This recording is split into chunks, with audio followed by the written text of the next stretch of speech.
bir şey koyuyorum. Hazır mısın? Hazırım. Hadi başlıyoruz. Bak bakalım bu ne?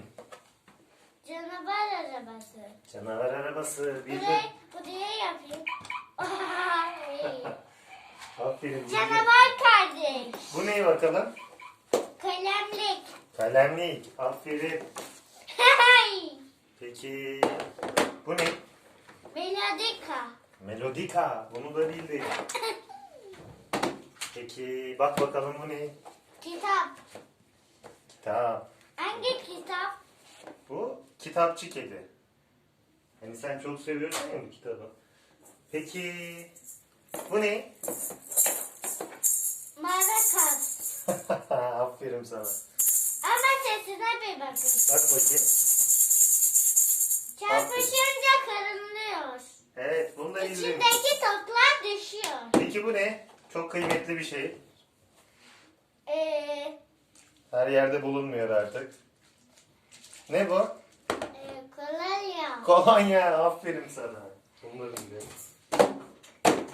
Peki bunu bil bakayım. Gözlük. Gözlük. Annenin gözlüğü değil mi bu? Peki bu ne?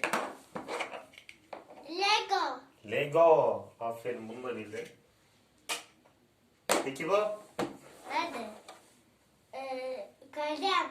Kalem. Aferin.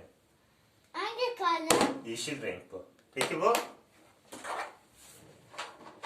Kaşık. Kaşık. Aferin. Hepsini bildin ama sen ya. Sen görüyor musun yoksa? Evet. Görüyor musun? Dediğini biliyorum. Peki bu önündeki ne? Masa. Ya elini biraz geriye çek.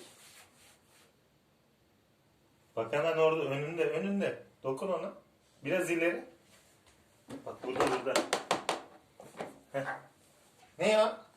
Ee, e, Kapak. Hayır. Yine. Hayır. Ee, Ne ya?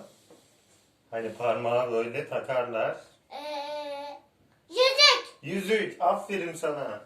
Böyle, evet. Bunu da bildin. Peki bunu bile bilecek misin? Bu çok zor. Doktor seti. Ne ama onun ismi ne? Doktor eşyası. Evet. Hangisi ama? Bu. Steteskop.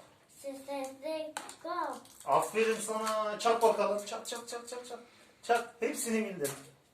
Aferin sana. Şimdi gözünü açabilirsin. Bak bakalım buraya. El salla. Aferin sana.